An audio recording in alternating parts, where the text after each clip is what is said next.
All right, everybody, thanks so much for stopping by another live episode of Real Estate Titans, sponsored by Lion Bolt Media. I'm your host, Greg Fowler, traveling throughout the marketplace, interviewing the top real estate professionals in our field, essentially gathering insight, inspiration, really drives and motivates these top producers above and beyond everybody else in what I'd like to consider a real estate titan. Now, our very special guest and feature time today, all the way from the Washington, D.C. area, and we're going to expand on that so much more, but Melinda Estridge. Melinda, thank you so much for taking the time. It's an absolute thrill and an honor to have you on the show.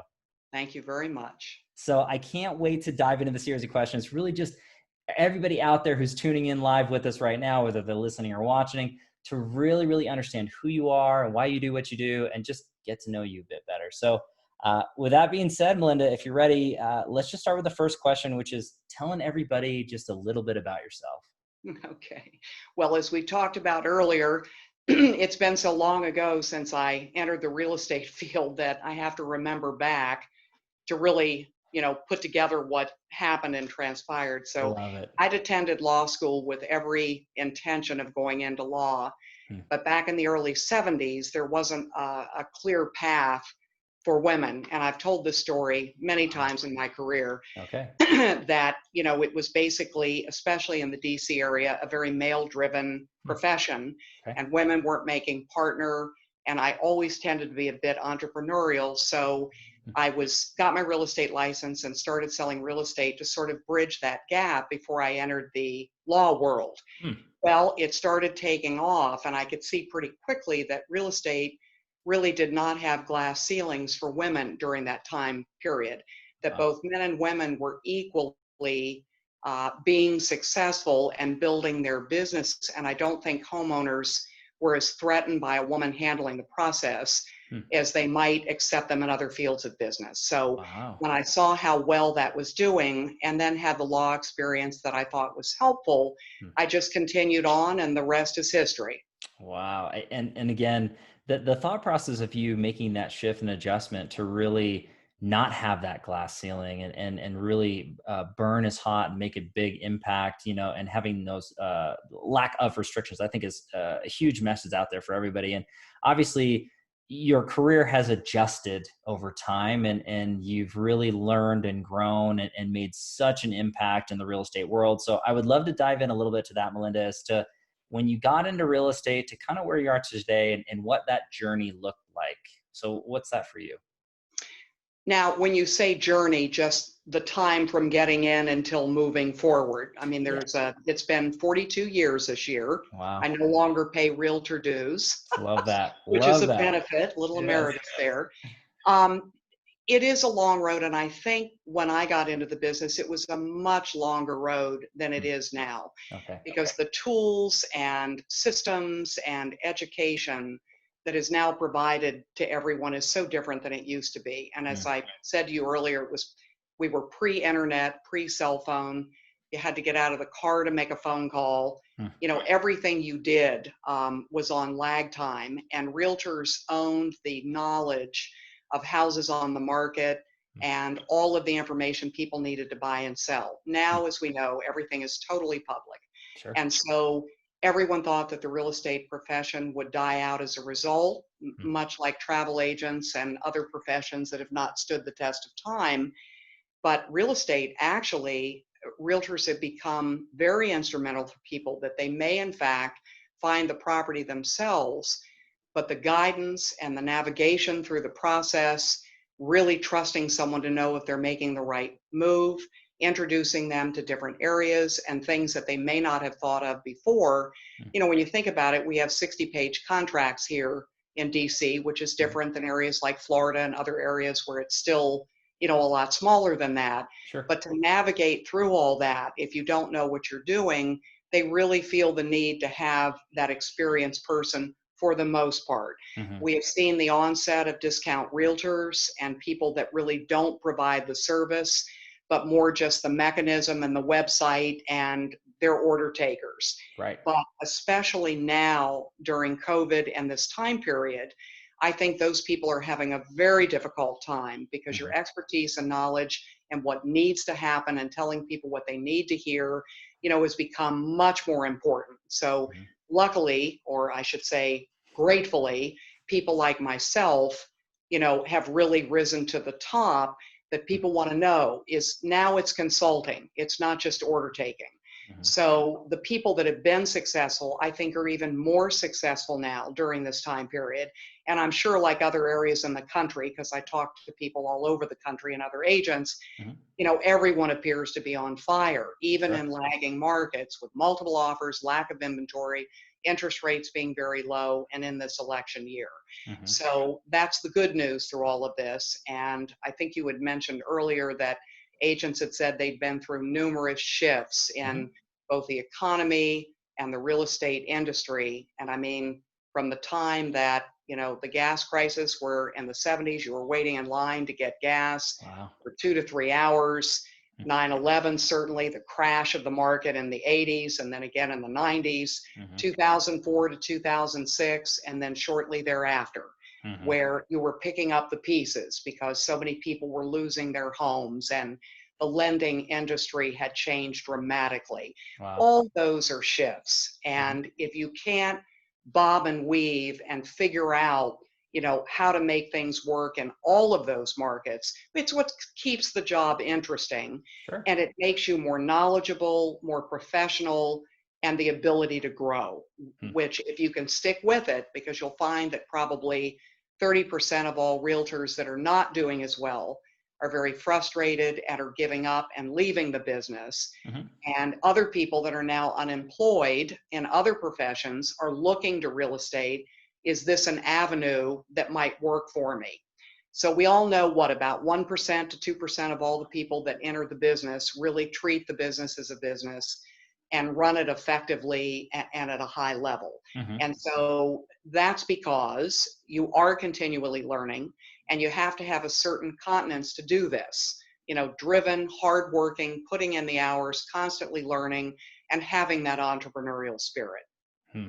That's so crucially important for everybody to hear. Hopefully, everybody was tuning in and listening loud and clear to what Melinda was saying, because it's so striking, and it's just the truth of the situation, the reality. And I think that when people really take the time and put in the effort and understand that this is not a quick process, this is a lifelong journey, and it's not necessarily a sprint, but a marathon, as they say. There's so much to be had. Now, what I really love about what you're talking about, Linda, is the acceleration, the process of what took a producer X amount of time frame to do in the past can be squeezed into a faster time frame. However, there's still heavy amounts of work. And there's more to learn now. Right. What's encouraging and exciting for anybody who's in the business, and everybody who's tuning into this, or everybody's in the business who's watching or listening to this. So again, it just kind of speaks notes. But again, from perspective from you, Melinda, that's huge. And I want to kind of shift gears and go into this portion, because I want everybody to get to know you a little bit deeper and really what drives you. So this next question is the why question. I mean, Melinda, what gets you excited every day out of bed to do what you do to the level that you do it at? What's your driver? What are your whys? Well, and let's face it, getting excited about getting out of bed every day has been very difficult for the last couple of months, Sure, sure. especially when you were sheltering in place. And what do? I mean, our house is looking better than ever as we took on projects. But again, it was learning about Zoom calls. It was Hmm. learning to do virtual open houses. It was, ramping up very quickly to accommodate the market. Wow. So you have to be energized by those things, in my opinion. You have to reach out and say, let's make this a positive. I mean, it's all the same mantras. When Hmm. one door closes, another opens. You're Hmm. learning by experience, you become better. But I do feel that realtors entering the market at this time frame, Hmm. the same way they did after 9/11, the same way they did after 2006, when everything crashed, they become better agents, Hmm. because you're faced with adversity. And the times when everything is rocking and rolling, all you need to put it is a sign in the yard and contracts lined up. People felt that it was fairly easy to do and they weren't faced with challenges. Hmm. But even in those time periods that are easy, where discount brokerages pop up everywhere because people don't think that, the gravitas and experience make any difference and that all realtors are basically the same, if you have a really well educated and close client base, they know that what you provide when they're done with everything is much more than what they anticipated or expected. Mm. And so even in the times that are great, we still are able to get more money for people and have a better transaction along the way. Wow. So there's a lot of pitfalls now, as we know. How many people had contracts falling apart due to people losing their jobs during COVID, Mm. or lenders that folded up, and title companies that weren't willing to stick it out in this market? What do you do when something like that happens? Wow. So we have a joke that most people have a loaded gun pointed at their foot. I think Sandra Nichols said this once. Wow. And our job is to keep it from going off. So you're protecting people from themselves, Mm. that at a time when you really need, when all things are perfect, it's fairly easy. Mm-hmm. But when something goes wrong, to have that experience and to know how to save people or save a transaction or help people through a difficult time. And that was especially important during the foreclosures and short sales. And that was very difficult business to do. But again, it made you stronger, and to realize that the real estate market can be fleeting, as any business. Right. And you have to know where you're going to fill in and be an asset regardless. I mean, I was selling houses when real estate interest rates were 18, 19%. Wow. The only way you could sell was owner financing. Hmm. We've had wraparound mortgages. We've done things when loans were almost impossible to get because money was running out. Hmm. I mean, all these things, I think, make a difference for who you are, and living through all these markets just make you better all the time at what you do. So it really is necessary to have that mind shift, to look at all these time periods as a positive, because what can we learn from it? How can we come out stronger and take advantage of any situation, that is occurring at that moment? Wow. But Melinda, the representation of that for everybody is really just being excited for the change, and really being able to take something that you've created and adapt and make it better. And not just better for yourselves or for your family, your clients or community, but for everybody that's involved in your world. And I think that's equated to any entrepreneurial business or spirit. That way it's just constantly changing. It's that old adage, the only thing that's consistent in this life, in this world, is change. We're always changing, right? That's the consistency, is the inconsistency. So being comfortable with that and then thriving in it, and understanding that it's going to be there, I think is really, really great. And again, it shows so much strength and knowledge and drive into you. And again, why you've had so much incredible success, and just leaving that for everybody out here, which is just awesome, Melinda. So I want to I think this is a good segue to go into one of the crowd pleasers of the series, because everybody wants to learn from the Titans, and really breaking it down in a way where, if you could look back your career thus far and pick or choose one or two things that you added to your business or implemented or did something differently, that you saw a big change, a shift, and not just about production, but just overall branding and that sort of thing, and really taking your business to another level. What's that look like for you? What advice would you give anybody watching or listening? Well, I would say most definitely being coached or having a mentor, I think, is critical. Wow. You're never going to be able to easily go to the next level unless you're learning from somebody who's doing more than you are. So they can help you identify your weaknesses and strengthen those up, and put focus on what you do best, to delegate things to others. When I got in the business, there were no such thing as buyer agents. There were not teams or group. And now everyone is a team, even if they have a pet. Right. So, team, great. associate, group, even if it's 1.5 people. Right. But the benefit now that a person can come into the business and start working with a very successful group, to learn quickly and shadow those people when they're going on listing appointments or showing buyers. We didn't have any of that. No training. I mean, you were in and on your own. And just, hopefully the broker manager was kind of giving you an idea about what to do, but you were learning everything from the ground up. Now, did it make me a stronger person? It did, but it took much longer to get there than had someone said, hey, don't even mess with that. Do this. Here's what you need to learn. Here's what you need to read. And so I began going to conferences, and there was Sweat Hogs and Star Power and Rev conferences and all of these places where most agents still don't go off site to go to a conference. Wow. It changed my world as I was looking at what other people were doing that were so far ahead of me. Hmm. And even if you took one or two things to implement it, it changed dramatically. Wow. I think too that, and I made a few notes here I love it. because coming into the business, I think, is so important. One of the things that a coach had taught me that again is instrumental is time blocking Hmm. and having your perfect day. Most of us that are salespeople are sort of all over the place. Right. Don't wake up and have a system. It's like they Pop-Tart into who's calling, who am I going to be showing houses today, prospecting, whatever they may be doing.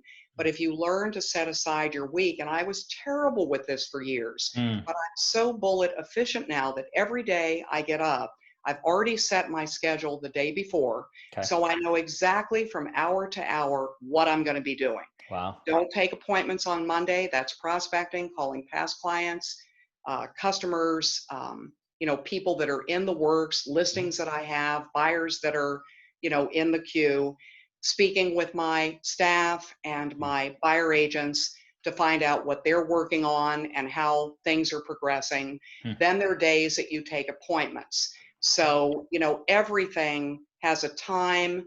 And then at 6 o'clock, and I've always been good at this, I'm done.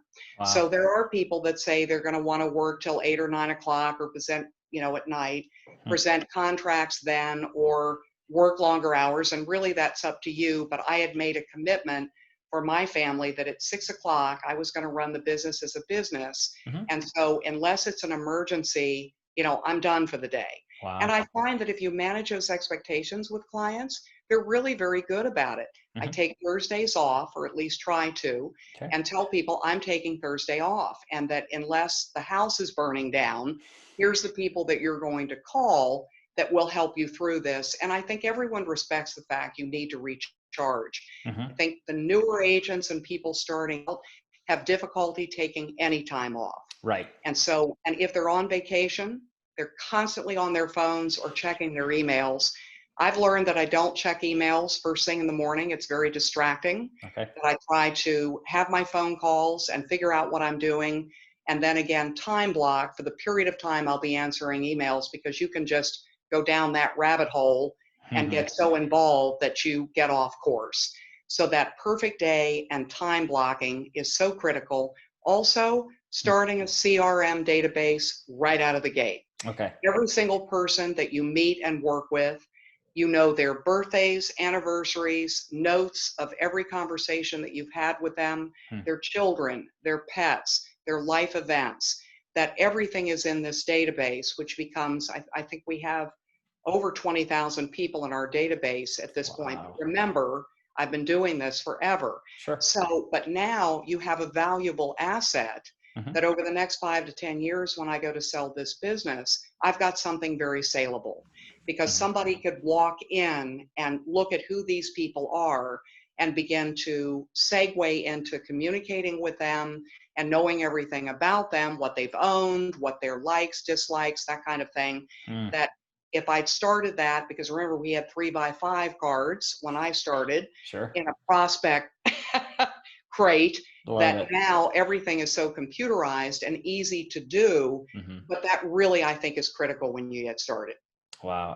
Melinda, this is incredible advice all the way through and through. And again, I know that we could have an entire episode on this one section, and people will be eating up everything inside here. I encourage everybody to watch this again, listen to this again, take notes, and apply this information. This is true from one of the best and brightest minds in the real estate world, giving you those gold nuggets, those gems. And at the end of the day, there's so many people that are saying, oh, well, that sounds like it's something that we are already doing, or something that seems the basic portion. Well, people don't handle the basics. People get so distracted and they get pulled in so many different ways. What you just said, Melinda, is priceless in my mind. And again, I will have all of Melinda's social media links and sites and everything, so you guys can learn and grow. And hey, reach out, feel free. Just know that Melinda's not going to get to your emails until she's ready. time block portion, which is But it will be in important. that day, except for Yes. Thursday. Yes. Except for Thursday, which is important, setting those expectations and boundaries. But Melinda, this has been, And you also ask what gets me up and keeps me going. yeah, sure. And I know this sounds very altruistic, but Mm-mm. it is job well done. Mm. So when you're in the business for a certain period of time, you can choose the clients that you want to work with, because I have sort of a checklist where if someone's going to be, I turned a listing down the other day. The person did not want to pay, and we don't want to speak commissions here, but Sure. not even the going rate for a discount broker, Hmm. wanted to overprice the house, not prepare it. Wow. And I looked at him and said, number one, why am I here? Mm-hmm. Because that was an important question. But the other is, I don't think you have a lot of respect for real estate agents, or I don't think they've exceeded your expectations. Wow. Am I right? And that was the answer, that they are order takers to him. And anybody, the cheapest person to do the job in a market that's vibrant is all he feels he needs. Wow. Sadly, I was not able to compel him, which I think you are for most people, that what you do can make you that extra $20,000, $30,000 and hold a transaction together. Right. So if somebody is in that situation, there are so many desperate, when I looked at the packages on his table, so many people were willing to work under those conditions because they're desperate to have business at this point. Wow. But I think you've got to get to a point in your career where you can say no, or you can say next. Yep. So, because I'll tell you, those people will never be appreciative. And sometimes the more you do will never satisfy them. And I think they also burn through your team members and your staff because they need the most amount of attention. They're not grateful. And I think at a point you need to decide to do, business with people that appreciate what you do and are so happy at the end of the transaction. So we're so proud of our Google reviews, because if I got anything less than a 5, I would be extremely concerned by that. What is it that we can do better? But when someone is so grateful and sees what you have done for them, they are then your, mouthpiece to everyone with their testimonials. And you've got to use the Estridge Group. They did this, that, and the other. And that's when you don't have to cold call and prospect people you don't know every day of your life, because now you have a rich and full database of people that really admire and respect what you do. And as long as you keep in touch with them and are good to them many, many times a year, the world is your oyster, and you almost have more business, than you can handle. That's so true. And I know that people are nodding, as they're watching or listening, because there's so much truth to what you're saying there. And I think furthermore, and just echoing that portion, is finding the right people that respect and understand and trust you, and really appreciate what you're bringing to the table. Not only are they going to continually be repeat clients, but the clients that they refer you to are going to be most likely under the same thought process. They're going to appreciate who you are and what you do because their friend or their family member said how incredible you are and what an asset it is and what a difference it is. So I think that not only is that crucially important, and it's not that we don't want more business. I think everybody wants to grow and have different opportunities, but you have, like you said, you have to learn to say no or next. And it ends up being more business floods in. Well, and in a Anybody. world where people are afraid to refer people in case it doesn't work out and makes them look bad, Right. to really be an advocate for us and to go to that means everything to me, because they've put their trust in me, which is a reflection on them.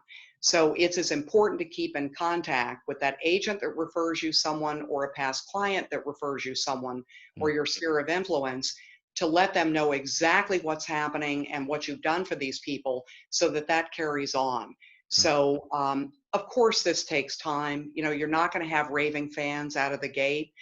But if you do the right thing and you really care about the outcome and you learn to be the best at your profession, people will seek you out. And I think if you just keep that top of mind, and we talked earlier about bringing your brethren into this.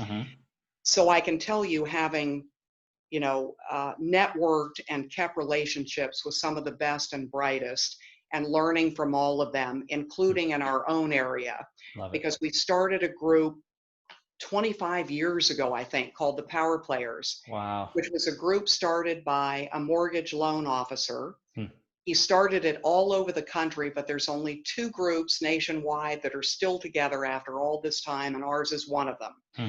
So I sort of lead this group now because I'm one of the founding members, but we have people from all different companies Hmm. throughout the Washington, D.C. area that are at the top of their business, who Wow. share ideas once a month, how they do business, how they pay their staff, how they recruit new agents, how they price, closing strips and dialogues, things that work very well for them. We're all Hmm. completely open and trust each other, even though we're competing against each other in this marketplace. And one of the best, if you treat your agents around you very well, Hmm. I interviewed with 3 other agents, because in our area, people will interview 3 to 4 agents, Sure. if they don't know you through my Hmm. geographic farming. And that's one of the other things when you start. We'll talk later about geographic farming because that's Sure. very strong.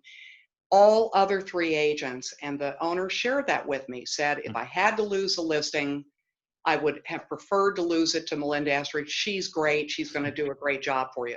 Well, I called every single one of those agents Hmm. because I said to the people, they're terrific too. Hmm. I'm glad I got the business, and I still feel I'm the best person for you, but these other people are terrific. But the fact that you would have agents saying that about you makes all the difference to me, that seeing those agents across the table when you're presenting offers, your offer now will have precedence when you're dealing with this agent, because you trust each other, know each other, and you need to be sure that they feel respected, that they're treated fairly, and that you don't put your interest above theirs. If there was any lesson from today, it is network and be good to your fellow agent, and it all comes back to you twofold. There is just no question about it.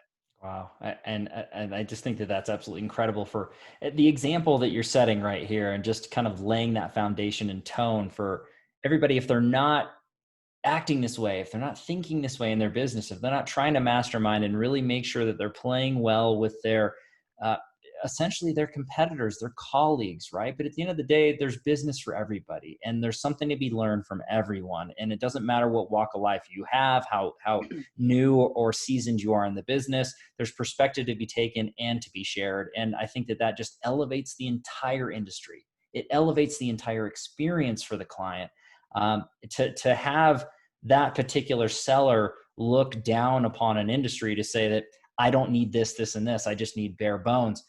That's not what we want to perpetuate. And I think that looking at it from the standpoint of coming together and not be apart is the goal, and having that unified front. But And I this is, think what you're going to hear from other agents across the country is that some of the newer agents that have entered the business, or some of the younger people, do not have that affinity or care about their other agents out there. hmm, So they're behaving badly, whether they're selling listings to their own buyers and cutting other people out, hmm, whether they're not playing fairly, and they're not, networking with these agents, to build those relationships. hmm, And so I hear that constantly, how unprofessional, you know, people not treating houses that they show well, not making appointments, not getting back to you, not returning phone calls, hmm. emailing in an offer without ever talking to the listing agent. I think if their clients knew what was happening behind the scenes, they would be very unhappy that Hmm. somebody was not going the distance and doing what they needed to do. Because the agents that will call me and say, in a multiple contract arena, I'm having my lender call you to let you know how well qualified my people are, rather than me have to hunting down the lender. Hmm. Um, what is it going to take? What do your people need? What are their have tos? How can I make my offer better? Let me tell you a little bit about my clients. Wow. Anything I can do, Melinda, and then be standing by the phone if there needs to be a change, or answer the question, and get it wrapped up by the end of the evening. Hmm. It sounds like that's 101, but you would be surprised when you're presenting 10 offers that only 2 to 3 agents ever take the time to do that. All Well, right. they move way up the ladder, and you want to work with those people over somebody else because you trust them and they're professional.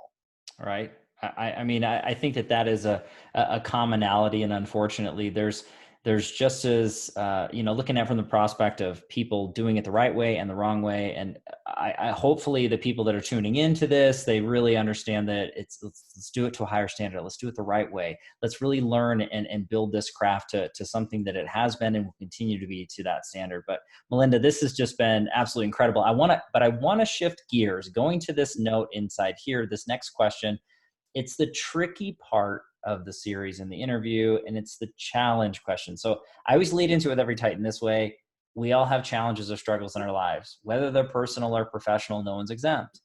It doesn't matter if it's in the past, we're dealing with it now or in the future. It's not so much, in my opinion, what it is, but what we can learn from and grow from, and also share with others. And it's not to downplay pain or sorrow, but I really find it to be the importance of what we can learn. So if you're comfortable sharing a personal or professional challenge that you dealt with, you overcame, became stronger because of it, what's that look like for you, Melinda? Well, and there's two events in my life. I mean, Okay. obviously there's many as you go through your career and the length of time I've been in it. Right. But I would say, and I had even told you earlier, I had Mm-hmm. two agents with me, one for 13 years and another for 10 that I had Mm-hmm. hired very young, that had no real estate experience, and they became very, very successful Mm-hmm. under my leadership. And I had truly felt over the next 5 to 10 years that I'll be transferring this business.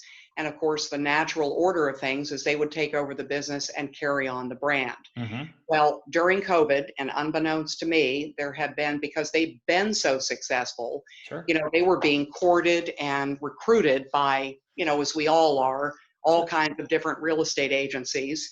And they came to me to say suddenly, without any notice, that they were leaving to start their own group. Wow. And they took my office manager that I'd spent quite a bit of money hiring and training. Hmm. And so I was devastated, Right. and immediately called two of the people that coach me and that I respect a great deal, Mm-hmm. sort of lift you up off the carpet and talk you off the ledge, Right. saying that this has happened to them many, many times, and that I was lucky to have had them as long as I did. Mm. And that although it was not done well, and probably not with the respect that I would have liked it to have been done, Right. uh, they're going to do what they need to do. And I had to take about 24 hours to try to get over that, Mm. to then look at it as if I'm going to have to start building again, which is Sure. never easy, because you think you have your life laid out in front of you, and then something upsets the apple cart. Yep. So, of course, it's a learning experience. Mm-hmm. And I feel in some ways maybe they weren't the right person to take over the business. Right. And now maybe there's an open path to doing something differently. Mm-hmm. So now I'm looking into combining with another top agent in our area. I've Wow. already hired and will be hiring two more agent associates that, again, are new to the business, Okay. that I probably am going to start that process over again. Hmm. But,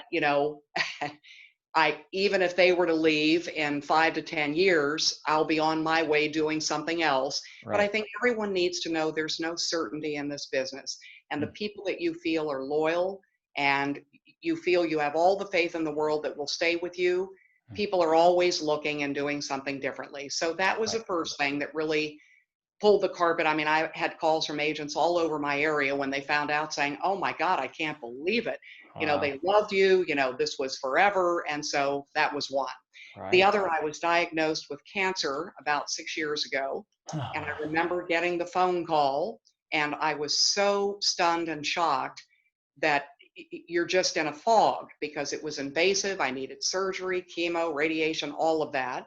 Wow. Got through that, but I Mhm. can honestly tell you, and I know it all sounds again like, everyone's going la da da, but cancer really changed my life in terms of focusing on what was really important to me.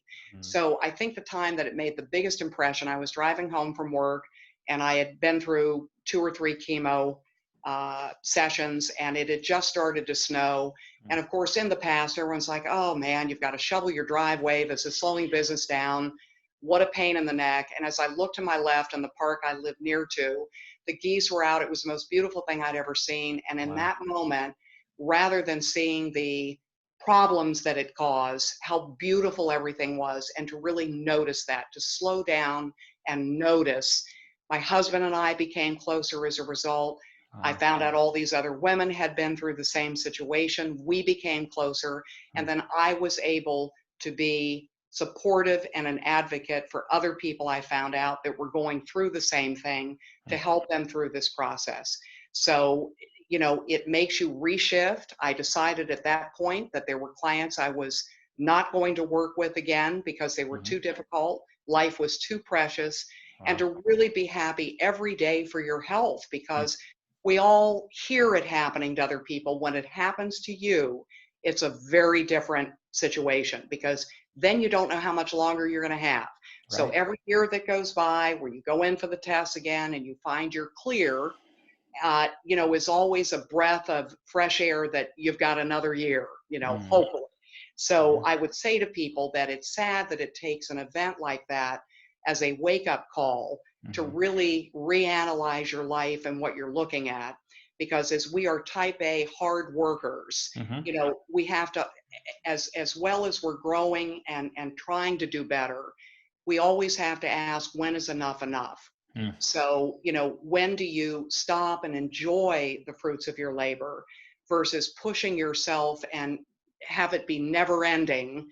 You do need to take that time to enjoy how hard you've worked and the profits that you've made to do things that, make a difference to you. Take more time off, take that trip that you've always been waiting to take, be closer to your family. And I think COVID has helped with that too. That Yes. when you're at home with your children, your family, your husband, that is, everyone's going a million miles a minute in different directions. This now forces you to look at the relationship you have with your family, good or bad. I think we've all heard of a lot of divorces that have happened. And, Sure. once you have to face all that, it's a different story. But that's really a life lesson. Don't wait for something to happen to you, hopefully, to have that mind shift where you really start honoring and appreciating every day. And people always say health is everything. You don't know that until it's taken away from you for a period of time.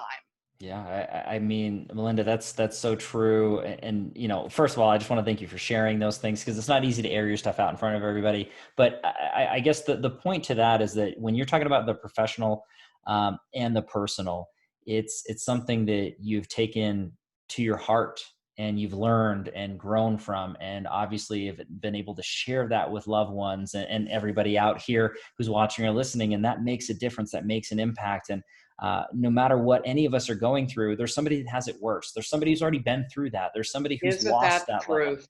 So we just need to, I guess, constantly remind, and through your advice, is just appreciate every moment, appreciate those relationships and your health, and the fact that you can get up every day and have an opportunity to craft a world and a life that you have a choice on. And not everybody does, or when I say not everybody does, not everybody understands that they can.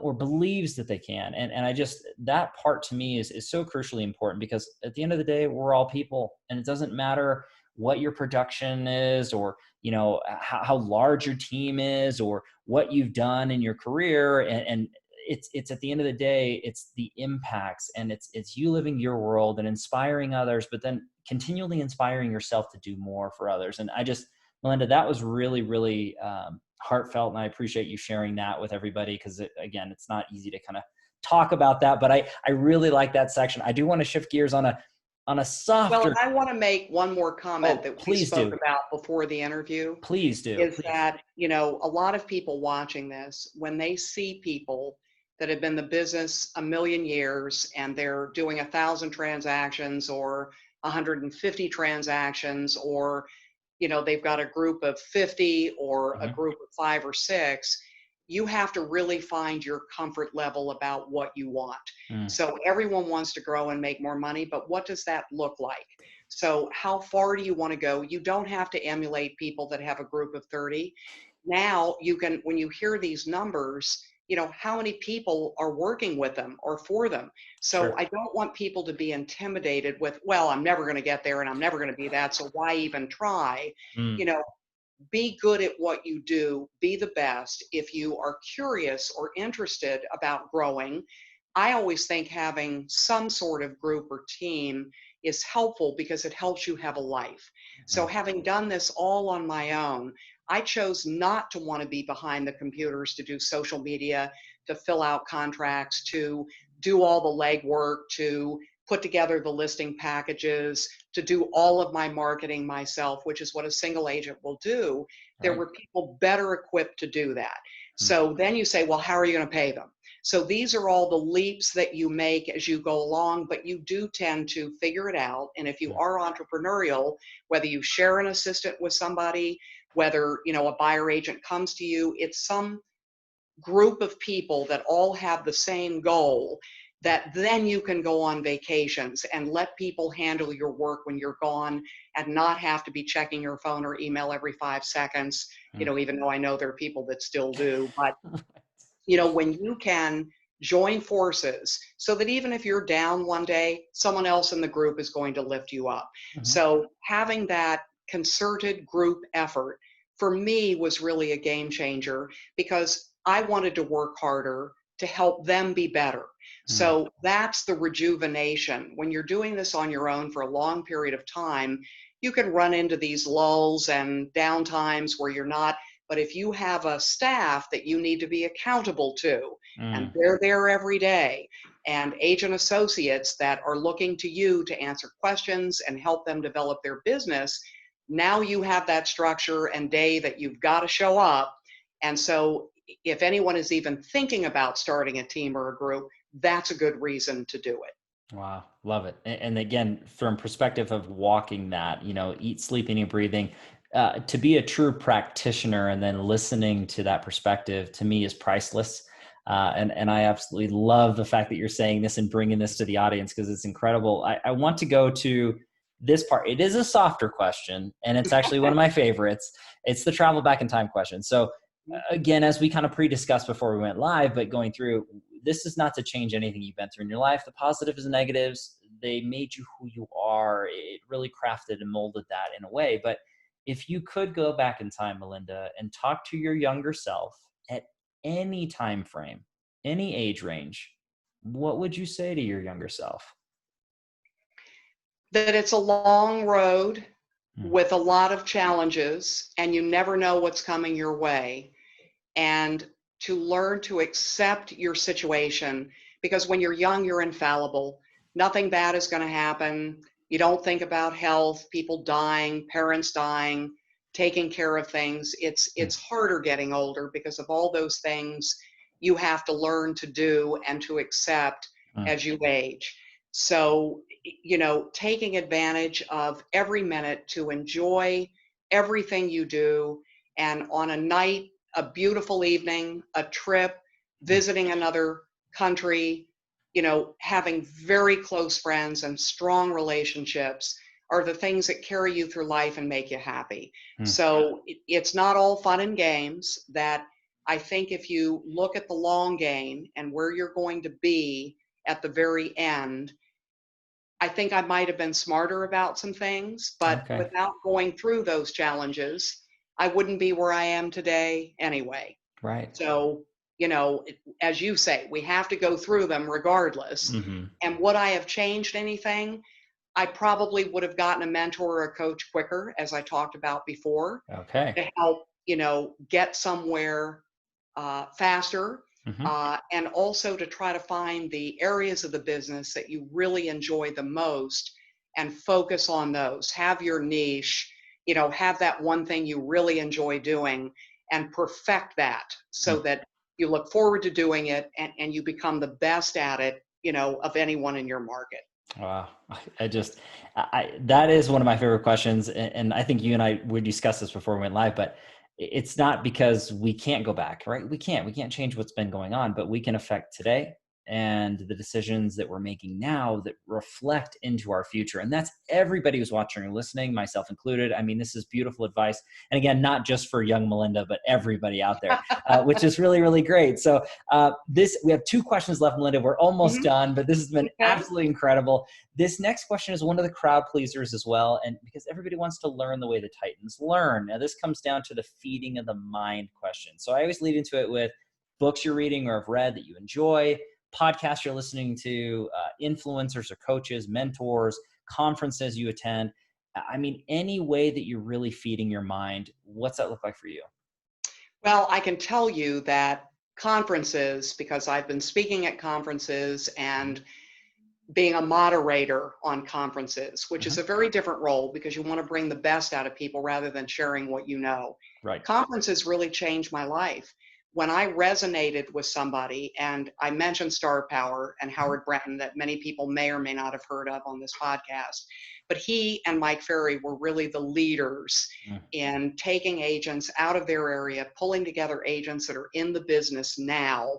And I know they're Buffini people and, lots of trainers, but there was something about hearing from agents that are in the field now doing what they're doing. And people like Patrick Lilly and his, Rev conferences bring people from all over the country that are at the top of their game. So regardless of what area they're in, or the volume of business they're doing, it's amazing the things you learn from them. I mean, I was hiring a buyer agent because I went and saw people that were doing it and making it work and figuring out a way to do it back when it was unheard of. Wow. Now improving your websites, improving your marketing, doing things differently than anybody else is doing them. Mm. You're never going to learn that if you're in your insular little office, because people tend to be private about what they're doing Mhm. because you're competing directly. But it's all about abundance and not scarcity. The Wow. more people share, the more you share, everyone, you'll find a way to do it better. So you give Mm. someone a good idea and they say, hey, but what about this? Or putting a twist on it so that you can do yours better. So through teaching, you learn. Mm. So that's been really instrumental to me. Love it. I love the Burl Workman has some great podcasts with Okay. good agents. Mm. Patrick Lilly does wonderful podcasts that are Mm. great. I love Inman because I go in to read their articles and Mhm. to see what's happening and how people are doing things differently. So I think, again, there's a fire hose of information and Mhm. inspirational videos. And I tell people, don't just rely on the real estate industry to learn from. Mhm. So, you've got a lot of other industries that have wonderful conferences that as a business professional, you're growing, whether it's real estate or not.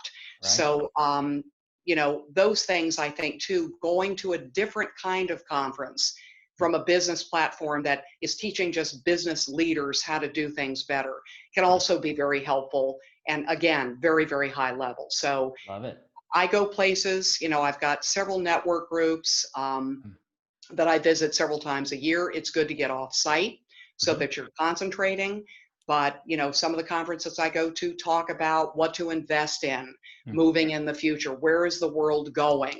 Mm. What is commercial real estate going to look like in 10 years? What is residential real estate going to look like in 10 years? How do you set yourself apart and be ahead of the curve to prepare for that? Wow, it's huge. I absolutely love that. And I know that I do want to discuss this because you have an affiliation with Forbes, and I would love for you to chat a little bit about that and kind of what you're doing there. So if you wouldn't mind sharing that. Well, and at a conference, there was another agent that said, you ought to consider being on the Forbes Council Okay. because, you have to have a certain income limit and Hmm. a certain amount of production and been in the business a certain amount of time. But again, it's, business leaders from all over, but it has a huge real estate division. So I started writing articles that they're publishing, and I get a lot of feedback from that. Love And it. you answer questions from the public and other business owners. So a great way to network and a great way to get your name out there, which is wonderful. But you're learning and hopefully sharing that knowledge with people as well. Fantastic. And I want to talk about my books too, if Yes, I get a please chance to do. do Let's do it. Yeah, this is that. Okay. the feeding the mind, So Melinda. So here we go. Bob Bolin was my coach for many years and still is. I go to his conferences, and he and his wife, are Lillian Montalto, Mm. are two of the most special people and giving people that I know, and they're Mm. doing an ungodly amount of real estate. I will never be on that level, and I'm okay with that. Right. But he wrote a book called Clarity, Okay. which to me is the most concise and hands-on nuts and bolts Mm. about how to begin your real estate career and what you need to do to be successful. And Mm. if you follow those rules and guidelines and his life lessons, to me, it's the best book that any new or agent starting out, or even someone that's been in the business for 10 years would Wow. really profit by. And I believe it's on Amazon. So, but Love that. He's just a business genius, and Okay. everything he's done is always thinking out of the box, and so it's very hands-on. Hmm. The other, which I would show you, is Sean Ashkenazi, Hmm. which is called Meaningful Work, Okay. which is a gentleman that changed paths, probably in midlife crisis, very successful Hmm. litigating attorney that went into a whole nother uh, self-fulfilling and giving back business of Hmm. creating chocolate Wow. with, African countries, South American, helping these people be successful. And through their success, he's become very successful Hmm. and has a multi-million-dollar operation. But it's good for any business owner because it tells you how to make your business meaningful, Hmm. and that you need to find the joy and giving back in something in your business, which is the mode that I'm in at this point. Wow. You're younger in this business, you're working 24/7, there's no time for anything else. But as you move along and become more successful and help the people that work for you become successful, I think it's very important, and it sounds again like the old adage, but to give back and not just throw money at it, Hmm. but get involved in things. It's wonderful to support charities financially, Hmm. but the message in his book is that you getting in there and doing it, whether it's hammering nails for Habitat for the Humanity Hmm. or reading to underprivileged children, which I did for years, Wow. something that really is changing somebody's life, that changes your life and makes life worthwhile. Without that, you ask yourself why at the end of the game. Right. What was your why and what fulfilled you and filled you up? Wow. Couple of quotes I want to share that I think Yes. synopsize all of Wonderful. this, because I read them all the time. But one of them is, to give real service, you must add something which cannot be bought or measured with money, and that is sincerity and integrity.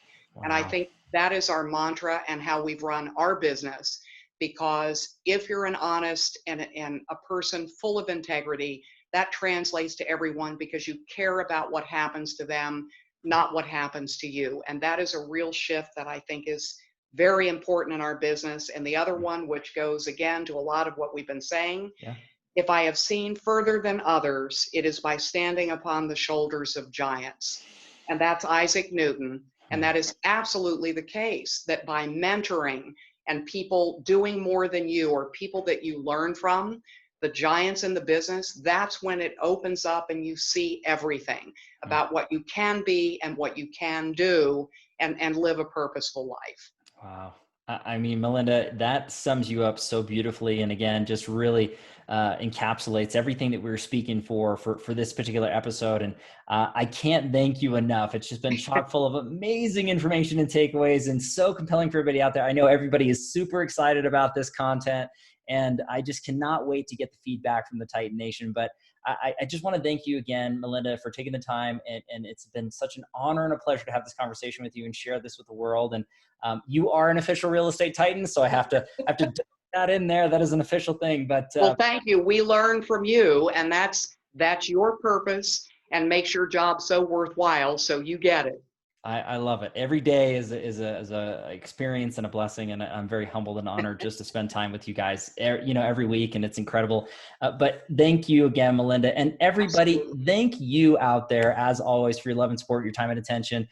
If you like hear what we're doing with Real Estate Titans, please don't forget to like, subscribe. You know what to do at this point. I do have to give our sponsor a quick shout out, Lion Bolt Media. If you are in real estate, you're looking to grow and scale your business on the digital end, really capitalizing and capturing your local markets with exposure and generating high value clients all at the same time, please visit lionboltmedia.com. Could you spell that so that I can hear that Yes, too? Lion Bolt Media. So it's LionBolt. Any bolt in the back that's in neon? Oh, like Is that. And that there's a lion there and there's a bolt there. I mean, okay? but it happens to be the logo for Real Estate Titans is a lion with a lightning bolt. Yes. Yeah. Kind No, of a that's fun great. play on That's words, great. but yeah, it's just lionboltmedia.com. Anybody who's interested in that, for sure. But as always, everybody, we are live here at Real Estate Titans every Tuesday and every Friday afternoon with a different Titan, a different location. Catch everybody on the next live episode of Real Estate Titans. Take care. Thanks, Thank Melinda. you. Thank you very much.